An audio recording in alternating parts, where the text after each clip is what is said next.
Welcome back to Ascending Flames.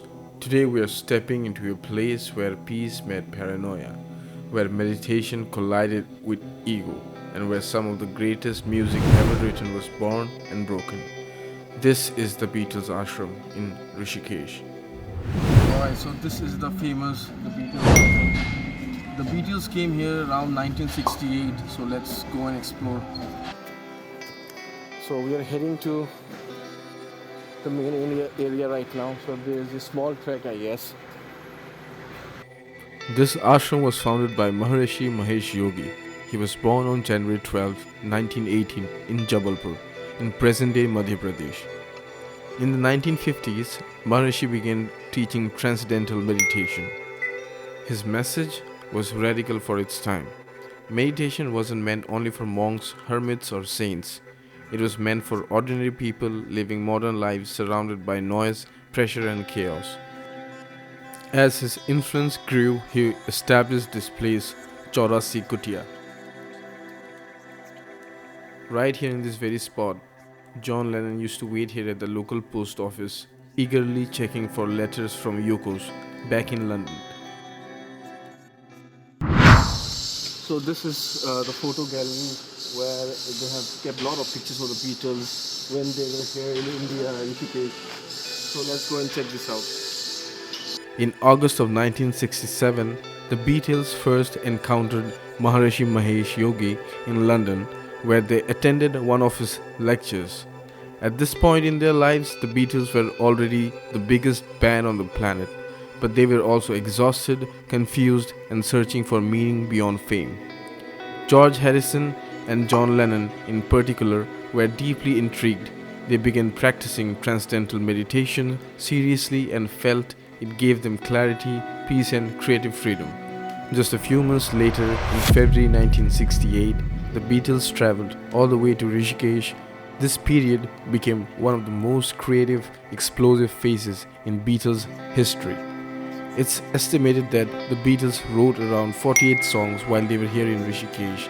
Many of those songs later became part of their legendary 1968 double album, officially titled The Beatles, but known worldwide as the White Album. So we have reached the hall. So this is basically the place where they used to have a lot of lectures and all. Like they used to teach, spread spiritualism and all sorts of things. Some of the most iconic songs connected to their time at the ashram include Sexy Sadie, Julia, the continuing story of Bungalow Bill. I mean, you can actually feel the influence of Indian meditation in these tracks, whether it's the introspective lyrics, caustic sound, or the raw emotional honesty. This place wasn't just a retreat, it was a space where the Beatles disconnected from the world and ended up creating music that still defines generations. Standing here today surrounded by silence and ruins and murals, it's surreal to think that some of the greatest songs in music history were born right here.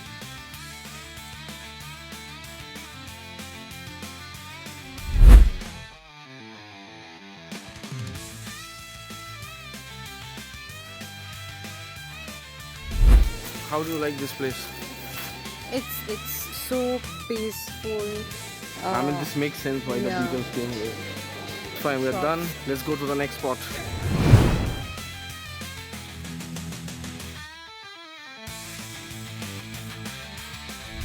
So as you can see, parts of the Beatles ashram are currently under renovations and construction is going on. Some structures are unstable, some areas are clearly unsafe to enter, and access is restricted in certain sections. You can see broken staircases, weakened rooftops, and signs of decay everywhere. That said, there are viewpoints here, especially the upper levels, and let's go to the dark alleys on the top. I'll try to make my way up carefully now.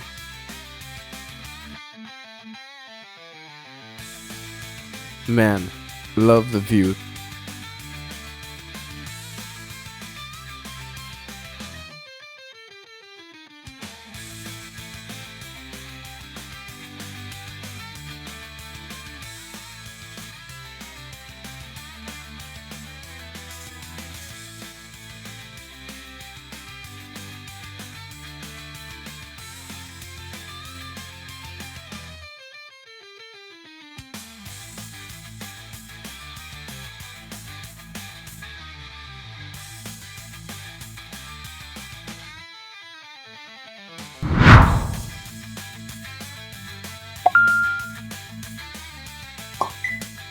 But the story of the Beatles Ashram isn't just peaceful meditation and music.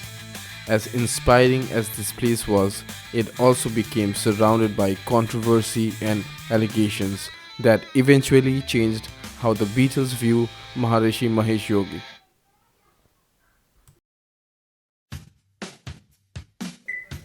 Now we are heading towards the 84 meditation chambers, each crafted from local river rock. Every chamber represents a different classic yoga asana, and together they symbolize the full spectrum of human life.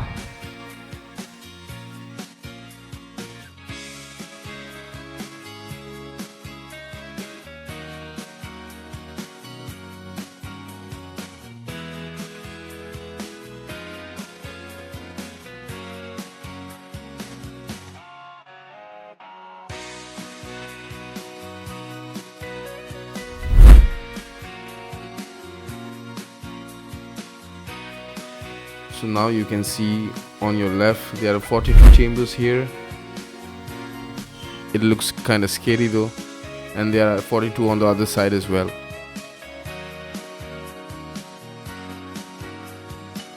While staying here in March 1968, rumors began circulating among some of the Western visitors at the ashram. One of the most widely discussed accusations came from Mia Farrow, the actress who was also staying at the ashram at that time, along with her sister. It's important to be clear here.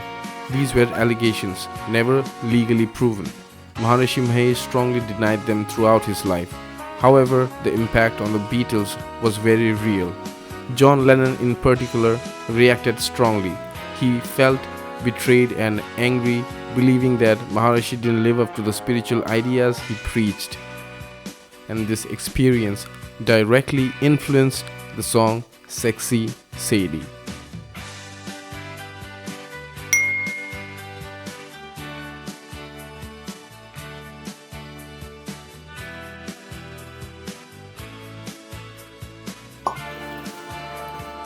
So we're almost done. I think we will have left one more spot. Let's visit that and let's head back.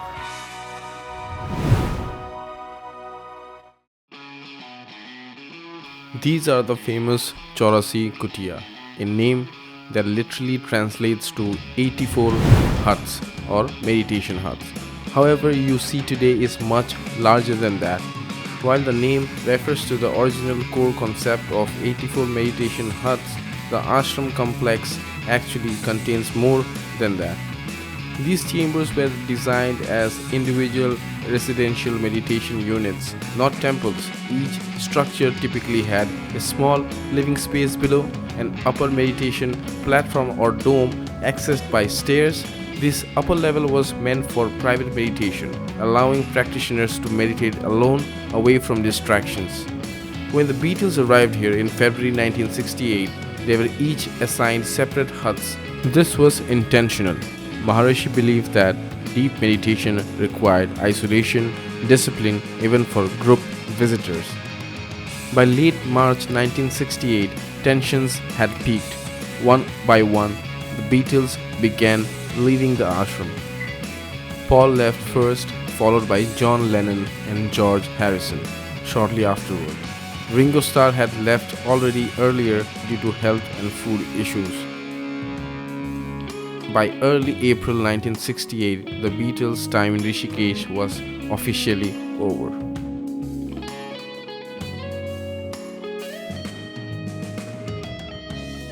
What's fascinating is that even though the relationship ended on a controversial note, the experience still shaped their music profoundly. The White Album, raw, emotional, fractured, and honest, reflects both the creative awakening and the emotional fallout of this trip. And that's what makes the Beatles Ashram so powerful today. So this place represents two sides of history. On one hand, peace, meditation and creativity. On the other, conflict and unanswered questions. Thank you for watching. I'll see you in the next video.